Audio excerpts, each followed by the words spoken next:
অনেক অনেক প্রণাম, ভালোবাসা এবং আশীর্বাদ। যারা বড় তারা আমার প্রণাম নেবেন, আর অনেকে জানেন যে হ্যাঁ আমি কে, তো আশীর্বাদ চাই। আপনাদেরকে আপনাদের বাংলা এপিসোড দিতে আমার এবারে একটু দেরি হয়েছে। তো যারা রোববার দিনকার আমাদের লাইভ সেশন দেখেছেন তারা জানেন যে হ্যাঁ এখানে দীক্ষা ছিল। তো দীক্ষা নেওয়ার জন্য যারা এসেছিলেন তারা আজকে সকালবেলায় চলে গেছেন, তারপর আর কি আমি মানে রেকর্ডিংটা করবার মতন অবস্থায় আসতে পারি। যাই হোক, একটা দিনের দেরি হয়েছে, so sorry to all of you. যাই হোক, আমরা শুরু করেছি বাংলায় আমাদের সব থেকে আদরের জামাই মহাদেবকে নিয়ে। ঘরের ছেলে, ঘরের জামাই, বড় আদরের। শুধু এইটুকুই কিন্তু শিবের পরিচয় না, আমরা একটু একটু করে সত্যিকারের শিব বা শিব তত্ত্ব জানবার চেষ্টা করব। শিব তত্ত্বটা অনেক বড়। সৃষ্টি শুরু থেকে নাকি তিনি আছে।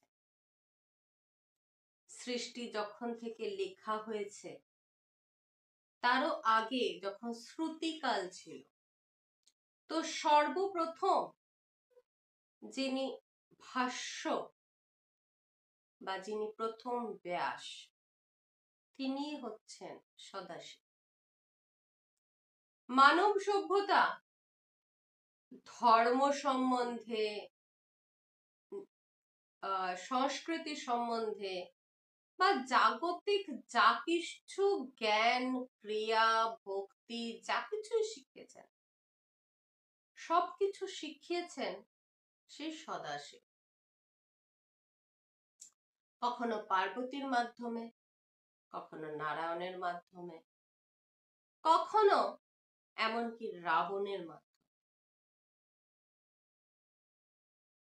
আমরা একদম শুরুর থেকে শুরুটা করব, কারণ যদি আমি আমার এক্সপিরিয়েন্স দিয়ে শুরু করি অনেকে সেটা সম্পূর্ণভাবে নিতে পারবে না। কারণ আমরা আমাদের মহাদেবকে বড় অন্যভাবে চিনি। তাই আগে একটু তত্ত্বজ্ঞানটা বলে দেয়া দরকার।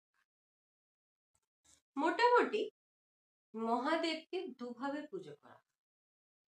একটি তার লিঙ্গ, দ্বিতীয়টি তার মূর্তি স্বরূপ। দুটো রূপেতেই তিনি সমানভাবে মানব সভ্যতার কাছে পূজ্য এবং পূজিত হয়ে এসেছে। এবার আমাদের আজকের বিষয় হচ্ছে তিনি কি সৃষ্টিকর্তা নাকি তাকেও কেউ সৃষ্টি করেছিল। বিভিন্ন জায়গাতে আমরা বিভিন্ন জিনিস পাই। পরবর্তী কাল পরম্পরায় এবং বিভিন্ন সম্প্রদায় বিভিন্ন সময়ে আলাদা আলাদা জিনিস নিজেদের তত্ত্বরূপে লিখিতভাবে রেখেছে। কোথাও লিখিত আছে তা পাথরে, কোথাও লিখিত আছে তা পাতায়, পাণ্ডুলিপির আকারে, আবার কোথাও তা শুধুমাত্র চিত্র হিসেবে আঁকা আছে। কিন্তু কিছু যোগীদের মনের ভিতরে আছে, আর কিছু আমরা আমাদের বেদ এবং উপনিষদের মধ্যে আলাদা আলাদা ভাবে বর্ণনা পাই। আমি সমস্তগুলোই আপনাদের সামনে এক এক করে তুলে ধরব, কারণ আমি চাই আপনারা আপনাদের শিবকে সুন্দরভাবে খুঁজে পান। তাই আমার চ্যানেলটাকে সাবস্ক্রাইব করুন আর আমার সাথে থাকুন। আপনারা সাবস্ক্রাইব খুব কম করেন, দেখেন চলে যান, অনেকে সাপোর্টও পাঠাচ্ছেন, সুপার থ্যাঙ্কসও দিচ্ছেন, আমি বড়ই অনুগৃহীত আপনাদের কাছে তার জন্য। কিন্তু সাথে যদি সাবস্ক্রাইব না করেন তাহলে এই চ্যানেলটা অতটা সবার সামনে আসতে পারবে না। আপনাদের কাছে আমার এটাই অনুরোধ, যতটা পারেন, এখন বাংলাতেও এটা বলা শুরু হয়েছে, তাই বাংলার ঘরে ঘরেও আমি চাইবো নতুন করে আপনারা পৌঁছে দিন সেই পরমাত্মার সৃষ্টিকর্তা। দেখুন, আমরা যারা হিন্দু, বা শুধু হিন্দু নই, আমরা যারা ধর্মকে মেনে চলি, যারা লোক সংস্কৃতিকে, লোক পরম্পরাকে জানতে চেষ্টা করি, তাদের একটা ধর্মের প্রচার এবং প্রসারেরও একটা সেবা হয়। কারণ আপনারাই তো আমাকে পৌঁছে দেবেন লোকের কাছে। আপনারা যত লোককে আমাদের সম্বন্ধে বলবেন, জানাবেন, ততই আমি লোককে তাদের ভ্রান্ত ধারণার গুলোর মধ্যে থেকে বাইরে বার করে আনতে পারব। আমাদের মানব সভ্যতার মধ্যে, আমাদের ইভেন আমরা যারা বাঙালি, তারা এটা খুব ভালোভাবে জানি যে কুসংস্কার ভীষণভাবে ওতপ্রোতভাবে জড়িত আছে।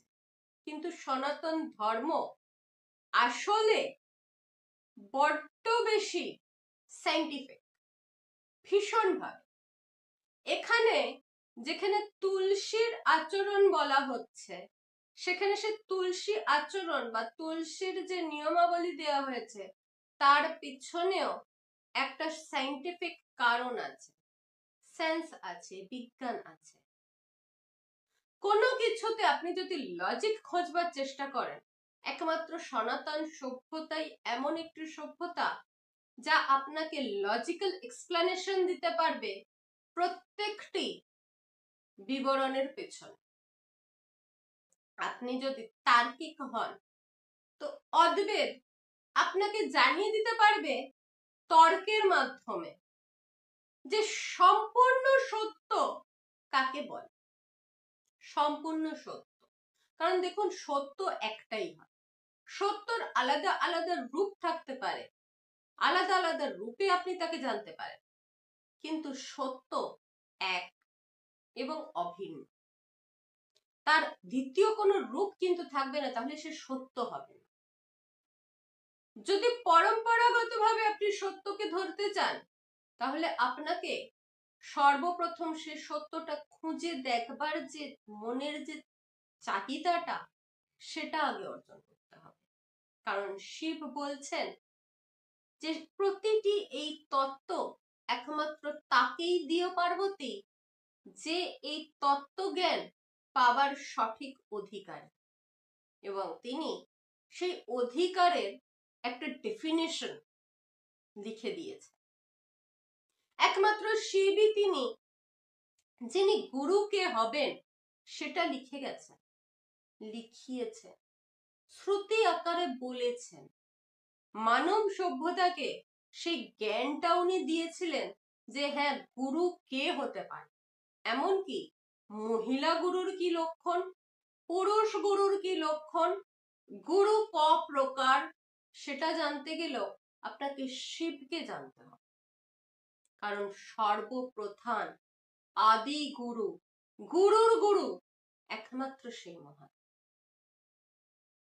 আমি যেরকম বলছি যে শিব দিয়ে সমস্তটা সৃষ্টি হচ্ছে, আমি কিন্তু এটা কখনো বলছি না যে শিবই সৃষ্টিকারী। আমি কিন্তু একবারও এই কথা বলিনি। আপনি বলবেন তাহলে কি আপনি মানেন যে শিব সৃষ্টিকারী নন? তাহলে সৃষ্টি কি করল? সৃষ্টি হলো কিভাবে? সৃষ্টির তত্ত্বটা এলো কোথা থেকে? সেটা এমন একটা রহস্য যেটা একটু ভরা, একটু গভীর পাত্রতা না থাকলে বোঝানো সম্ভব। ওই রাটা রাটায়া জ্ঞান যাকে বলে, সারাক্ষণ মুখস্থ বিদ্যা করে আমরা যেটা জানি, এক কোষ থেকে সর্বকোষী এসছে, সর্বকোষী থেকে জীব নির্মাণ হয়েছে, ওটা আমরা মুখস্থ বিদ্যা জানি।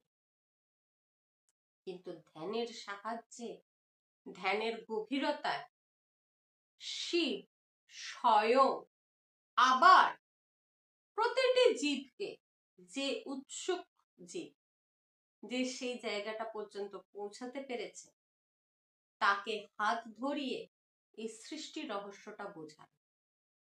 এবং সেটাই সাধনার শূন্যের পরের কাজ। যখন আপনি প্রথম আপনার নিজের পাত্রটাকে সম্পূর্ণ খালি করে নিয়ে গিয়ে আর মহাদেবের কাছে গিয়ে ভিক্ষা চাইতে পারবেন যে হে প্রভু আমাকে জ্ঞান দিন। কৃষ্ণও করেছিলেন, কিন্তু রামও করেছিলেন। তো আপনি আর আমি মনে হয় সেই জায়গা পর্যন্ত সহজেই পৌঁছতে পারব। শুধু শিবলিঙ্গকে জল দিলে পর্যন্ত সেই অধিকারটা পাওয়া যায়। আপনারা যখন ওই মহাদেবকে শুধু অচ্ছেদ্যাতে বলুন, ছেদ্যাতে বলুন, আর বাবা মা বলে দিয়েছে বলে বলুন, আর যেভাবেই বলুন, সংস্কার বশতই বলুন, ওই যে মাথায় ওম নমঃ শিবায় বলে একটা জল ঢেলে দেন, ওই ওম নমঃ শিবায় জল ঢালাটা না অনেক অনেক গভীর পর্যন্ত যায়। শিব, শিব কথাটার মানে কি? সংস্কৃততে শিব মানে হচ্ছে শুভ, সৌম্য, যিনি শান্ত। দেখে কিরকম মনে হলো না? শিব তো আমাদের শান্তই, তাই না? শিবের আরেকটা নাম কি জানেন? শিব নীলকণ্ঠ। শিব আবার নৃত্যের অধিপতি। কলা সৃষ্টি উনি করেছেন, তাতে নৃত্যও আছে, তাতে বাজনাও আছে, তাতে অভিনয়ও আছে। শিবকে ধ্যান দেবতাও বলা হয়, ধ্যানের প্রতীক তিনি ধ্যান গুরু। আবার তিনি যোগেরও প্রতীক, তিনি কালের নিদর্শন, তিনি ত্রিকালদর্শী। তিন কাল, ভূত, ভবিষ্যৎ এবং বর্তমান, তার জ্ঞান আছে। এবং সেই জ্ঞানটা তিনি অ্যাস্ট্রোলজিক্যাল, জিওমেট্রিক্যাল এবং ট্রিগোনোমেট্রিক্যাল তিন ভাবে এই পৃথিবীর ধরাতলকে প্রদান করেছেন। আপনার আমার মতন সাধারণ মানুষদের অসাধারণ তৈরি করবার জন্য ওম নমঃ শিবায় 10 লাখ জপ যথেষ্ট।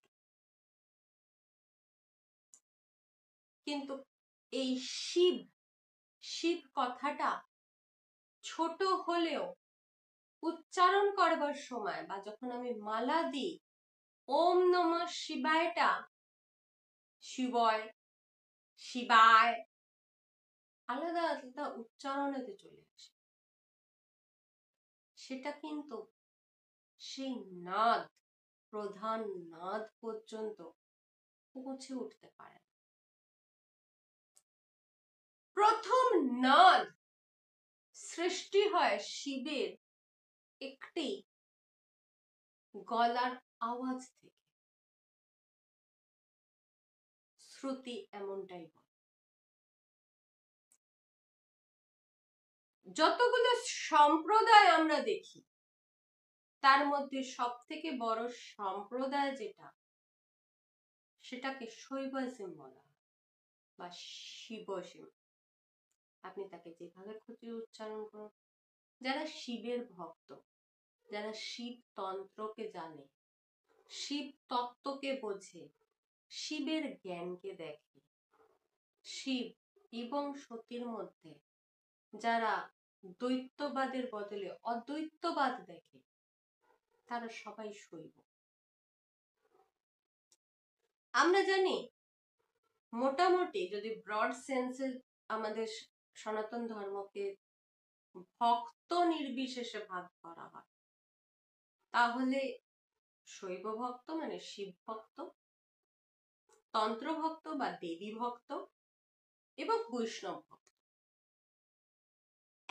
সময় এসেছিল জানেন, যখন এই বৈষ্ণব ভক্ত এবং শিব ভক্তদের মধ্যে একটা বিরাট লড়াই।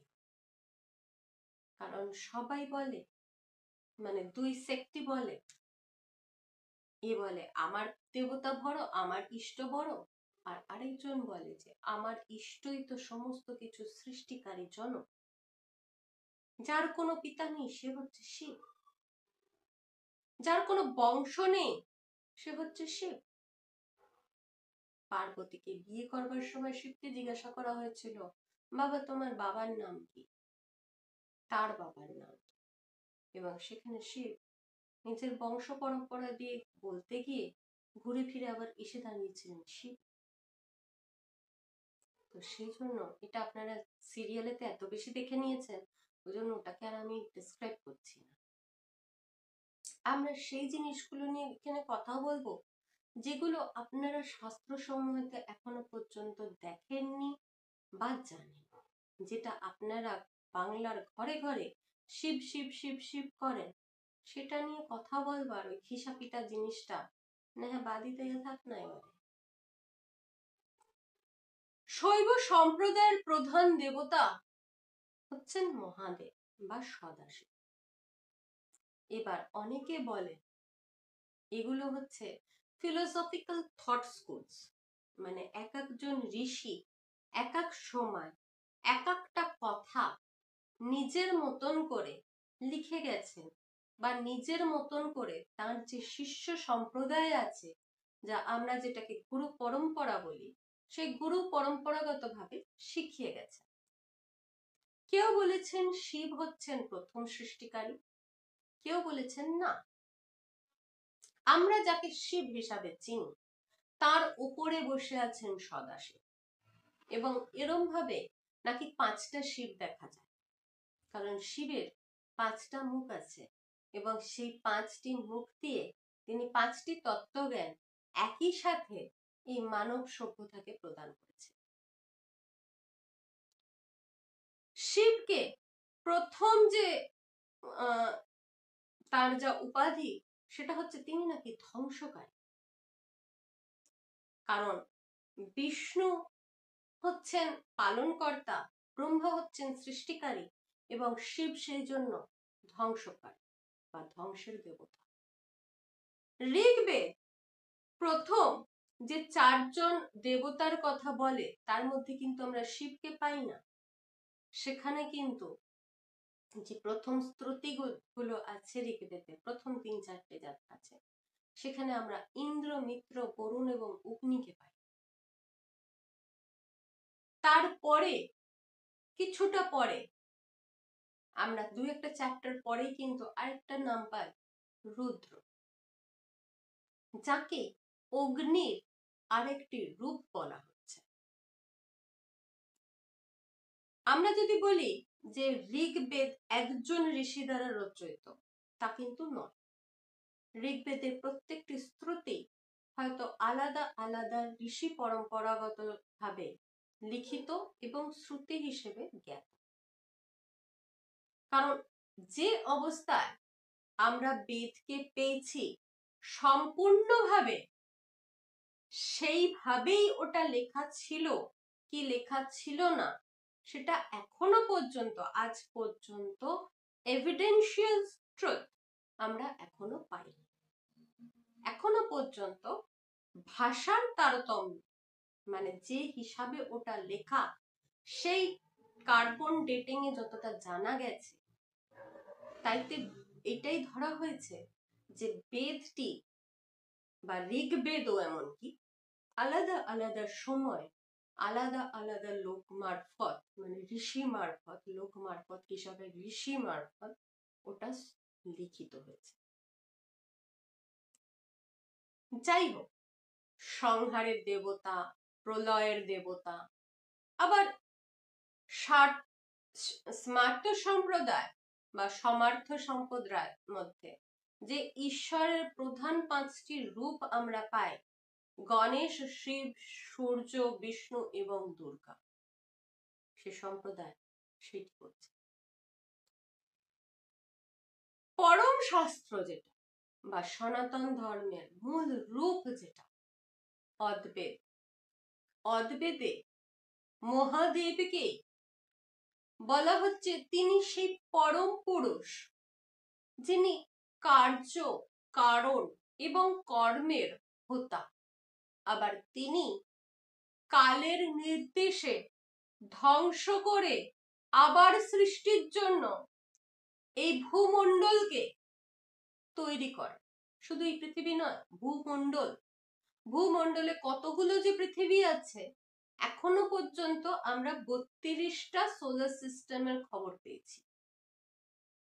দেখুন, আমি একটু সায়েন্টিফিক ধরনের মানুষ, তাই আমি নিজে যতটা জানি আমি ঠিক ততটাই আপনাদের বলতে পারবো।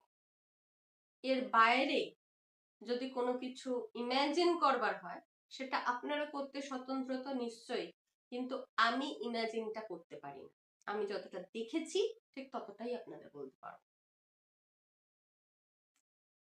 তো সর্বোচ্চতরে শিবকে সর্ব উৎকৃষ্ট, অপরিবর্তনশীল, তিনি নাকি পরিবর্তিত হন না, পরম ব্রহ্মের উপাধি দেয়া হয়েছে। এবার পরম ব্রহ্মতে আমি যখন পৌঁছে যাব তখন কিন্তু আর আকার রূপ থাকছে না বা সাকার রূপ থাকছে না, তখন নিরাকারবাদী হয়ে যাচ্ছি আমি। যোগী হিসাবে আমি নিরাকারবাদী ঠিকই, কারণ আমার শুরুটা আবার রামকৃষ্ণ মিশনের অদ্বৈত থেকে, তো তাই ওটা আমি সম্পূর্ণভাবে ছাড়তে পারিনি। আর সাধনা করতে করতে আকারের পর নিরাকার আসবেই আসবে, তবেই শূন্যতা আসবে, তাহলে পরে শূন্যতা সম্ভব না। এটা আবার মহাদেব শিব পুরাণে লিখে দিয়েছেন। আমি শিব পুরাণে ধরে আপনাদের বলে দিতে পারতাম যে শিব এই ছিল, তারপর শিবের পরিবার হলো, তারপর সতীর সাথে এই হলো। আমি কিন্তু সেই কথাগুলোর মধ্যে যাব ঠিকই, কারণ ওটা ছাড়া আবার শিব হবেন না। কিন্তু তার আগে একটুখানি এটা আপনাদের জানা দরকার যে শিবের আসল রূপটা কি। কারণ আমার মনের মধ্যে একটু খটকায় ওই শিবের ওই ভুঁড়িটা, আমার ঠিক সহ্য হয় না। কারণ আমি যে শিবকে দেখেছি তার একদমই ভরিনি। যাই হোক, যখন মানুষ, মানব সভ্যতা প্রথমে, মানব তো যাযাবর ছিল, এক জায়গা থেকে আরেক জায়গা, আরেক জায়গা থেকে আরেক জায়গা, স্টোন এজ বা কেভ এজ। এবং তখন যে চিত্রগুলো ওই গুফার মধ্যে পাওয়া গেছে, সেখানেও কিন্তু আমরা শিবকে যে রূপে দেখছি, বা হারাপ্পা মহেঞ্জোদারোর যে ধ্বংসাবশেষ, সেখানে আমরা শিবকে যে রূপে দেখছি, সেখানে কিন্তু শিবের আজকের সৌম্যরূপ পাই না। সেখানে তাকে বাফেলো ম্যান বলা হয়েছে। The seal of Shiva is actually half buffalo fist, মানে তার উপরটা, মুন্ডুটা একটা মহিষের বা ষাঁড়ের, মহিষ হয়তো নয়, ষাঁড়ের সাথে সাদৃশ্য বেশি। এবং সেখানে তার দুটি হাতি দেখানো হয়েছে এবং ত্রিশূলের মতন একটি, এমন একটা অস্ত্র দেখানো হয়েছে যেটা তখনকার দিনে ওই ঘাসগুলোকে একত্রিত করবার জন্য রাখা। এমনকি এখনো পর্যন্ত আমরা অনেক সময় ঘাস এক জায়গা করে আনবার জন্য ওই ধরনের একটা অস্ত্র ইউজ করে থাকি। সময় সময়তে তার এক একটা লীলার কারণে তাকে আলাদা আলাদা নাম দেওয়া হলেও সমস্ত দেবতাদের মধ্যে সব থেকে বেশি নাম একমাত্র মহাদেব। এখনো পর্যন্ত জ্ঞাত বা ডকুমেন্টেড নাম যতগুলো পাওয়া গেছে, মোটামুটি 11,000 মতন ওনার নাম আছে। এবার যেখানে 11,000 নাম, সেখানে তো তার মধ্যে সব নামই পাওয়া যায়। যাই হোক, পরব্রহ্ম স্বরূপের মধ্যে তাকে বিন্দু হিসাবে কিন্তু দেখা হয় না, কারণ বিন্দু হচ্ছে শক্তি। একদম প্রথম দিককার যে ওঙ্কার গুলো আঁকা হতো তাতে কিন্তু বিন্দুর রচনা নেই, সেটাতে শুধু অ, উ এবং উকার দিয়ে ওম তৈরি হয়েছে। শিবের অনেকগুলি সদাশয় এবং ভয়ঙ্কর মূর্তি দেখানো আছে, কিন্তু এর কোনোগুলোই আমরা আবার ওই গুফাতে আঁকা চিত্রের মধ্যে পাই না। কিন্তু সেখানে আমরা যেটা পাই সেটা হচ্ছে একজন পুরুষ, তার কোলের ওপর একটি নারী বসে আছে এবং আরেক কোলের ওপর একটি ছোট বাচ্চা বসে আছে, যার গলাটা বা মুখটা হাতির সুরের মতো। পরবর্তীকালের আর্কিওলজিস্টরা সেটা প্রথম শিবমূর্তি হিসাবে সংযোজিত করে রেখেছে। তার গলার তৃতীয় নয়ন যেটা আমরা দেখতে পাই, তার গলার বাসুকি যেটা আমরা দেখতে পাই, তার জটা, তার অর্ধচন্দ্র, তার জটার প্রবাহিত গঙ্গা, ত্রিশূল, ডমরু, এগুলো কালের নির্বিশেষে এক এক করে সংযোজিত হতে থেকেছে। মানে প্রথম স্বরূপেতে এর একটাও পাওয়া যায়। শিবকে প্রথম অগ্নির সাথে তুলনা করা হয়েছে, মানে বৈদিক অগ্নি স্বরূপ অগ্নি থেকে, মানে অগ্নি যখন আগুন যখন প্রজ্বলিত থাকছে, মানে ফায়ার এজেতে এসে আমরা দাঁড়িয়েছি। তো ফায়ার এজেতে যে আগুন, আগুন হচ্ছে তখনকার সময়কার মানব সভ্যতার এমন একটি আবিষ্কার যেটা ছাড়া সভ্যতা কোনোভাবেই না তো অগ্রসরিত হতে পারবে এবং না ই টিকে থাকতে পারবে। তার দেবতা রুদ্রকে দেওয়া হয়েছে এবং 11 জন রুদ্রের নাম আমরা এখানে পাই। এই 11 রুদ্র নামকেই আমরা প্রথম শিবের নাম হিসাবে আবার পাই তার পরবর্তীকালে। শিব নাকি পরম যোগী, আবার পরম গৃহস্থ। গৃহী যোগী বা গৃহী সন্ন্যাসী কি রকম স্বরূপ হওয়া দরকার সেটা সদাশিবকে দেখে নাকি বোঝা যায়। শিব নিজের স্ত্রীর থেকে প্রচন্ড ভয় পান, আবার শিব সেই সতীর প্রেমে এতটাই পাগল যে তার দেহকে নিয়ে তাণ্ডব করে নিজের রচিত সৃষ্টিকে ধ্বংস করতে একবারের জন্যও ভাবেন না। শিবের অনেকগুলো পরম প্রেমিক তিনি, আবার পরম ধ্বংসকারীও তিনি। একদিকে শিব শান্ত, সৌম্য, সন্ন্যাসী, আবার আরেকদিকে রাবণের মতন রাজাকে একটা চটকিতে নিচের সোনার মহল দান করে দিতেও তার বাধে না। প্রেমিক রূপ কৃষ্ণকে দান করে দেয়। বাঁশি, যে বাঁশিতে আজও জগৎ মোহিত, সেই বাঁশি শিবের দেয়া। যে ধনুক নিয়ে রাম রাম মর্যাদা পুরুষোত্তম হলেন, সেই ধনুকও শিবেরই। এমন কি আছে এই সৃষ্টিতে যা শিবহীন? শিব হচ্ছে মানব সভ্যতার সেই ফাউন্ডেশন, যে ফাউন্ডেশনটা ছাড়া এই সভ্যতাটা টিকতে পারবে না।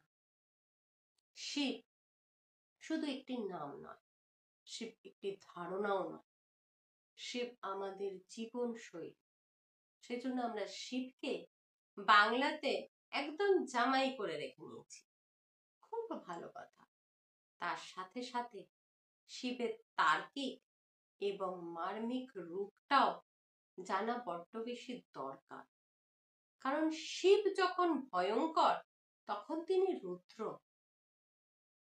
যে কোনো কালের নিয়মকে এক মুহূর্তের মধ্যে বদলে দেওয়ার সে সম্পূর্ণ ক্ষমতা যদি কারোর থাকে, যদি মৃত্যুকেও সরিয়ে দেওয়ার ক্ষমতা যদি কারোর মধ্যে থাকে, তিনি হচ্ছেন সদাশিব।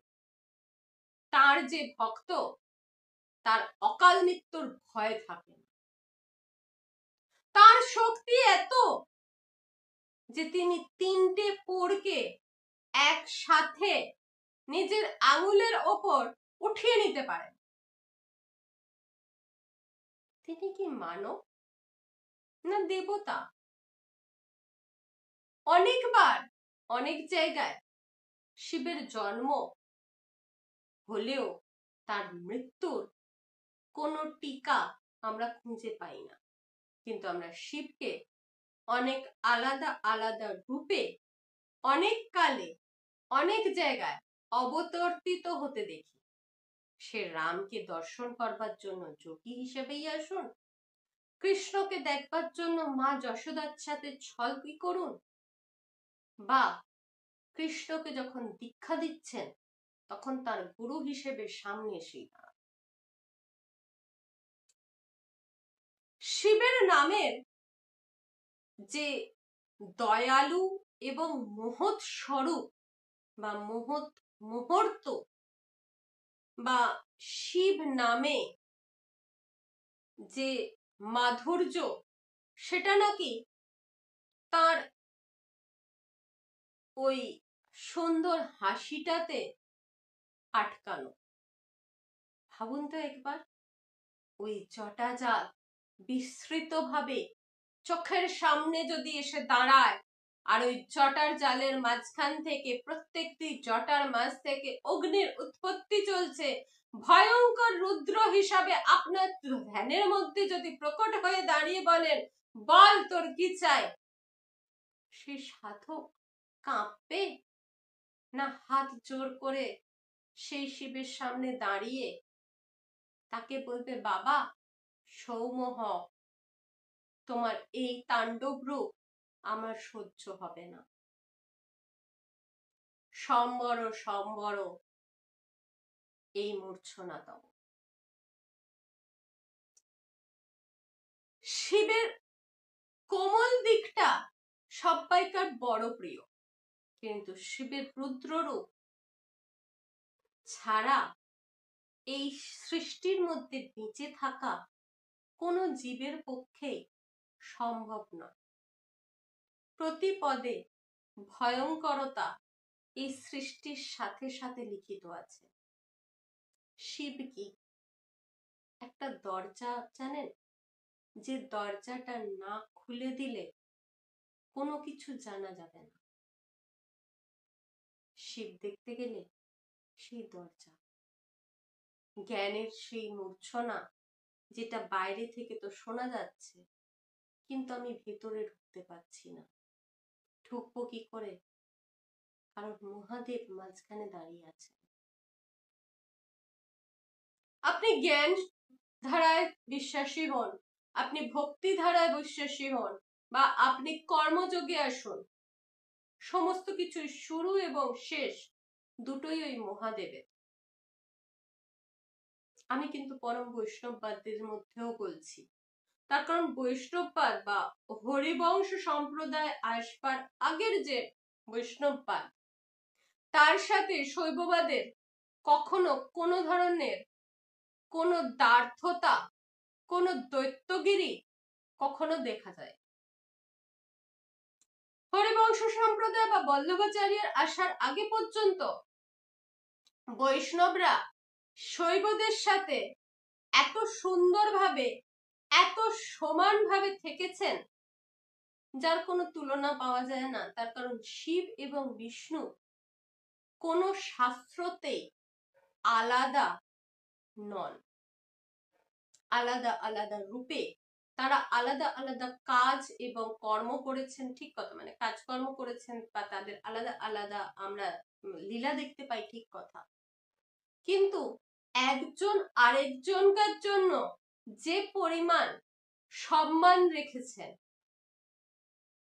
সেই সম্মান আমরা কিন্তু তার ফলোয়ার্সদের মধ্যে, তাদের ফলোয়ার্সদের মধ্যে পাইনি পরবর্তীকালে।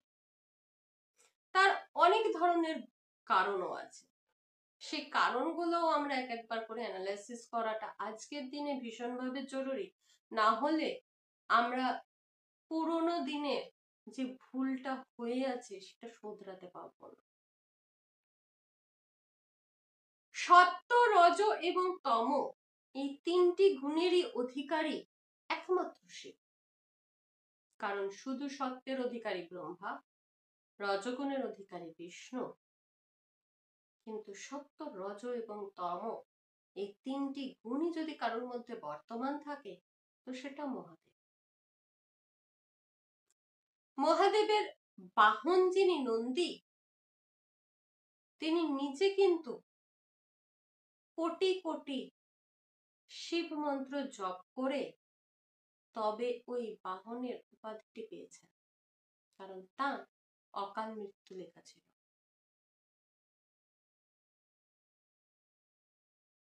শিব এমন একটা নাম, যার নাম শুনে নাকি যে কোনো পাপ বিমোচিত হয়েছে।